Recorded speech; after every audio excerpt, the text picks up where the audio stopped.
Mi nombre es Gustavo Mendoza, y crecí creyendo que el amor era algo que se demostraba, no que se sentía.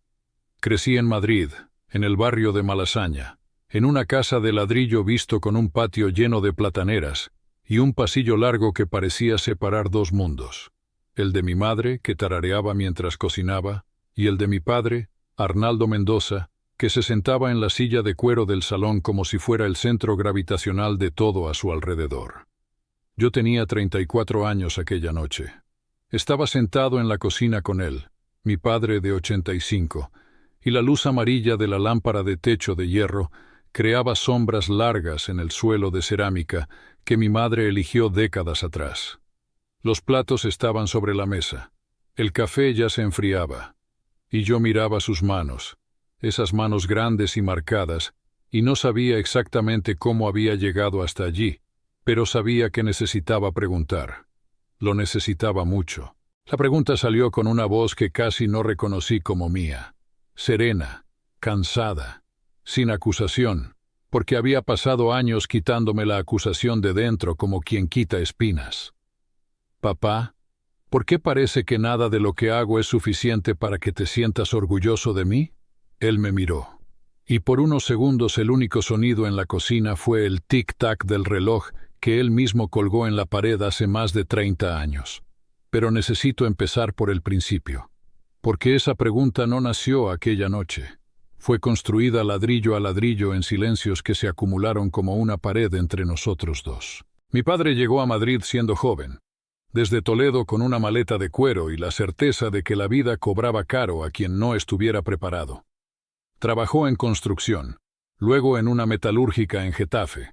Después montó su propio taller mecánico en el barrio que me vio crecer. Era un hombre de manos callosas y palabras cortas, no porque fuera maleducado, sino porque había aprendido que la eficiencia era virtud y que el sentimiento era algo que no cabía en conversación de hombres. Su padre, mi abuelo Belmiro, era aún más así. Nunca escuché una historia de elogio de mi abuelo hacia mi padre. Contaban los mayores de la familia que cuando mi padre aprobó la oposición del ayuntamiento, el abuelo Belmiro solo asintió con la cabeza y dijo que era lo mínimo esperado. Nada más. Y mi padre guardó eso no como trauma, sino como método. Creyó que esa era la forma correcta de criar a alguien fuerte. Yo no percibí nada de eso cuando era niño. Un niño no analiza, un niño siente. Y lo que yo sentía era que siempre necesitaba más. Cuando saqué un 10 en matemáticas, mi padre volteó el boletín y preguntó por qué el 8 de ciencias no era un 10 también. Cuando gané el premio de oratoria en la escuela dijo que estaba bien, pero que hablaba demasiado rápido cuando me ponía nervioso. Cuando ingresé en la Universidad Complutense de Madrid para Administración, después de 2 años estudiando hasta altas horas de la madrugada, dijo que la universidad pública era una buena base, pero que el mercado exigía más que un título. Siempre escuché esas frases como un incentivo, porque él las decía con esa voz tranquila y firme, sin ira, sin crueldad. Era como si me viera desde un escalón más alto y me extendiera la mano para subir. Solo que nunca llegaba el momento en que yo estuviera allí arriba con él. La vara siempre se movía. Marina entró en mi vida cuando yo tenía 26 años. La conocí en un evento de negocios en el Círculo de Bellas Artes, en el corazón de Madrid, ella con esa risa franca y una forma de mirar a las personas como si fueran lo más interesante de la sala. Nos hicimos amigos primero, luego socios, luego todo. Ella era de Alcalá de Henares, hija de un profesor de historia y de una profesora de literatura, gente que discutía a Guimarães Rosa en la cena y ponía música de verdad los domingos por la tarde. Su familia me asustó al principio. No por ser diferentes, sino porque eran naturales de un modo que yo no entendía. El padre de Marina decía que estaba orgulloso de ella sin necesidad de ninguna conquista. Lo decía en medio de una comida, de pasada, como quien menciona el tiempo. Me acuerdo del día en que le puso el brazo sobre los hombros mientras ella contaba que había tenido contratiempos en un proyecto en el trabajo, y le dijo así, con esa voz pausada de quien lee mucho: «Ya lo solucionarás, hija mía. Siempre lo haces». Y ella no pareció sorprendida. Era como si esas palabras fueran parte del aire que respiraba. Me quedé quieto. Sentí algo moverse dentro del pecho que no supe nombrar en ese instante. Solo lo supe mucho después. Me casé con Marina a los 28 años. La ceremonia fue en el parque de la Casa de Campo, una tarde de finales de abril con la ciudad de Madrid extendida abajo como un mapa de luces. Mi padre estaba presente, de traje gris, serio como siempre. Cuando lo miré durante la ceremonia intenté encontrar algo en su rostro. Una señal, una luz en los ojos. Me estaba mirando, sí, pero el rostro estaba neutro, como siempre. Le sonreí. Él asintió ligeramente con la cabeza. En la fiesta más tarde, un compañero de trabajo me preguntó si el señor de allí en la esquina era mi padre. Dije que sí. Él dijo que mi padre parecía orgulloso de mí.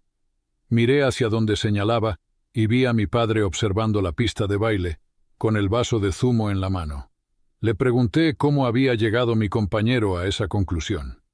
Él se encogió de hombros y dijo que el viejo no me quitaba los ojos de encima en toda la noche. Eso se quedó conmigo por días, semanas. Pero no era suficiente. Porque hay una diferencia enorme entre imaginar que alguien siente orgullo y escuchar las palabras saliendo de la boca de esa persona. Una diferencia que uno solo entiende cuando pasa años intentando adivinar lo que hay dentro del silencio del otro. Los años siguientes fueron buenos por fuera. Ascendí de puesto.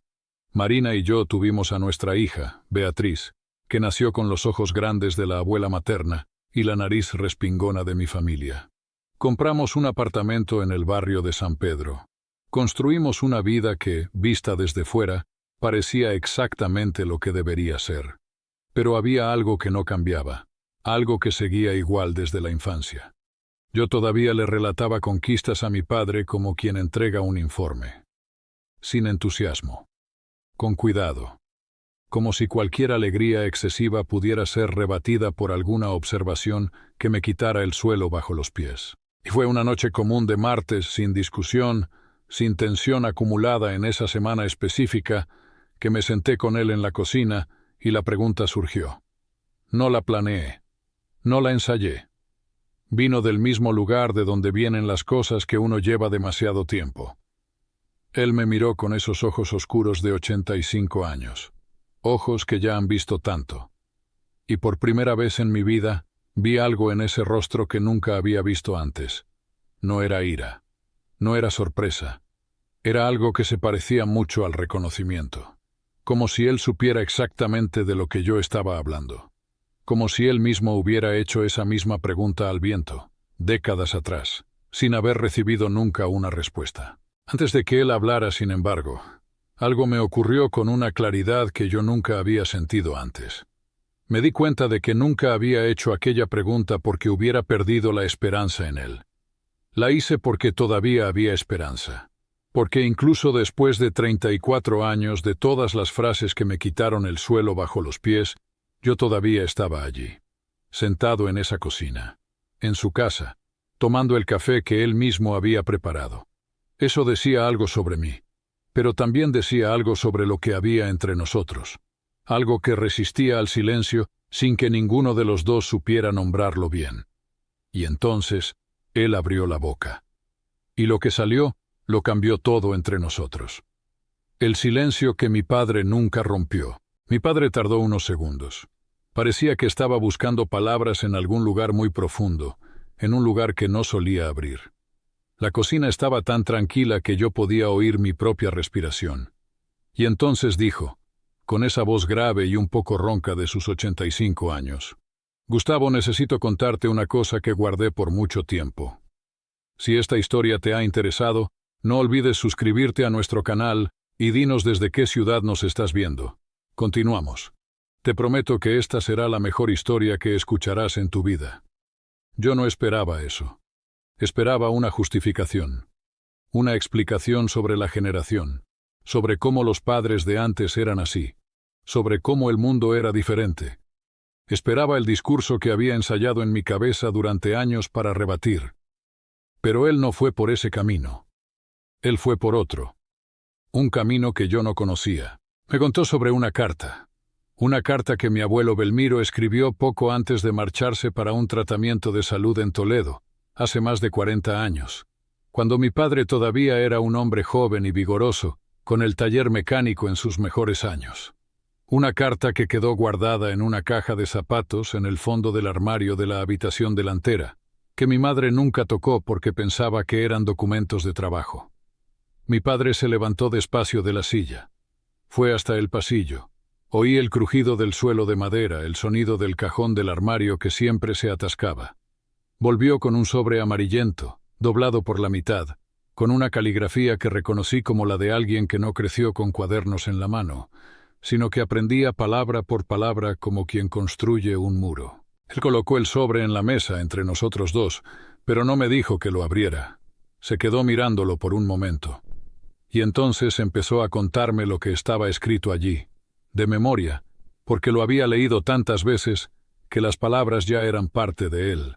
Mi abuelo Belmiro escribió que se sentía orgulloso de su hijo, que lo veía todos los días perseguir la vida con una garra que él mismo nunca consiguió tener cuando joven, que creía que si lo decía en voz alta, su hijo dejaría de correr, que creía con toda la sinceridad de su generación y de su crianza que elogiar era debilitar, pero que, allí en esa carta, lejos del cara a cara, necesitaba confesar, Arnaldo era el mayor orgullo de su vida, y lamentaba no haberlo dicho antes. Mi padre terminó de recitar y cerró los ojos por un instante. Cuando los abrió había una humedad en ellos que yo nunca había visto. No era llanto en el sentido que yo conocía. Era algo más contenido, más seco, como la última gota de una lluvia que tardó toda una vida en caer. Recibí esa carta 2 años después de que él se fuera, dijo mi padre. Quedó olvidada en el fondo de una maleta, y cuando la leí, pensé que iba a cambiar. Pensé que iba a ser diferente contigo. Él se detuvo. Respiró hondo. Pero no supe. No aprendí cómo se hacía. La única forma que yo conocía era la que mi padre usó conmigo. Y la repetí, incluso sabiendo que había algo malo en ello. Yo me quedé inmóvil. No podía hablar. Había una presión enorme en el centro del pecho, ese tipo de presión que uno siente cuando algo que había estado atrapado durante mucho tiempo empieza a soltarse de golpe. Él continuó. Me dijo que cada vez que me presionaba había una parte de él que quería simplemente decir que yo era bueno, que estaba yendo muy bien, que él veía cuánto me esforzaba, y que eso lo llenaba de admiración. Pero la otra parte, la parte que había sido formada en décadas de silencio paterno, bloqueaba, como un reflejo, como una pared que él había construido sin darse cuenta y que ya no sabía cómo derribar. Cuando te casaste con Marina, dijo, y yo me quedé mirándote toda la noche en esa fiesta, estaba pensando, este hijo mío es un hombre de bien. Ha creado una familia bonita, es honesto, es trabajador, es todo lo que yo podría pedir. Su voz se hizo más baja. Y no fui hasta ti, y te lo dije. Aquello me rompió de un modo que yo no esperaba, no de tristeza pura, de algo más complejo, una mezcla de alivio, de dolor antiguo, y de una extraña añoranza de una versión de nuestra relación que nunca existió, pero que podría haber existido si las palabras correctas hubieran llegado antes. Me levanté de la silla. No lo planeé. Fui hasta él y le puse la mano en el hombro. Ese hombro que una vez fue fuerte y ancho, y que ahora era más estrecho con el peso de los años. Y él levantó la mano y la puso encima de la mía. Nos quedamos así por un tiempo que no sé medir. Después volví a sentarme, y le dije algo que yo también nunca había dicho, que lo entendía, que no lo entendía cuando tenía 20 años, ni cuando tenía 30, pero allí, a los 34, con una hija pequeña durmiendo en una habitación de otro apartamento en esa ciudad enorme, yo entendía que nadie nace sabiendo ser padre, que todo padre es hijo primero, y que mi padre había recibido un silencio y me había entregado un silencio, no por frialdad, sino porque era el único lenguaje que conocía. Le dije que yo me había jurado a mí mismo, el día en que Beatriz nació, que sería diferente, que le diría a ella, con todas las letras, que me sentía orgulloso de ella, que le diría eso tanto cuando se equivocara como cuando acertara, que el orgullo no sería un premio de llegada, sino un compañero de camino. Mi padre me escuchó con esa atención que él siempre tuvo. esa atención silenciosa que yo solía confundir con indiferencia, pero que, aquella noche, reconocí por lo que era de hecho, presencia total. Y entonces él dijo, mirándome directamente, sin desviar la mirada: «Estoy orgulloso de ti, Gustavo. Siempre lo estuve. Solo tardé toda una vida en aprender a decirlo». Las palabras cayeron en el silencio de la cocina, como si fueran la cosa más simple y al mismo tiempo la más pesada del mundo. Eran 8 palabras. 8 palabras que yo había esperado por décadas sin saber bien qué estaba esperando. Y cuando vinieron, no vinieron con fanfarria ni con drama. Vinieron con la naturalidad de quien finalmente encuentra el camino de vuelta a casa después de mucho tiempo andando en círculos. Aquella noche, después de que él se fuera a dormir, me quedé sentado en la cocina solo. Miré el sobre amarillento que seguía en la mesa. Pensé en mi abuelo Belmiro, que murió cargando el peso de palabras no dichas, pero que tuvo al menos la lucidez de escribirlas. Pensé en mi padre, que recibió esas palabras demasiado tarde para usarlas como modelo, pero lo suficientemente temprano para entender el peso del silencio. Y pensé en mí, que ahora llevaba esta historia como quien lleva una antorcha, para que no se apague en mi generación. Cuando llegué a casa y abrí la puerta de la habitación de Beatriz para echar un vistazo, ella estaba durmiendo de lado, el cabello esparcido en la almohada, los brazos alrededor del oso de peluche que ganó en su 3er cumpleaños. Me senté en el borde de su cama. Me quedé mirándola un rato. Después me incliné y le susurré al oído, muy bajito para no despertarla: «Papá está muy orgulloso de ti. No por nada que hayas hecho, solo por existir». Ella no escuchó, pero yo necesitaba decirlo, porque algunas palabras se dicen al otro, pero también a uno mismo, para recordar quién quiere ser, para honrar lo aprendido, para romper un silencio que duró demasiadas generaciones. Y fue así como, en una noche común de Madrid, con la ciudad entera iluminada allá afuera, mi padre y yo finalmente nos encontramos. No en el lugar que yo esperaba, no de la forma que yo imaginaba, pero de un modo que solo el tiempo, la honestidad y la valentía de hacer la pregunta correcta pueden construir. Algunas historias no terminan, simplemente encuentran el punto donde pueden volver a empezar.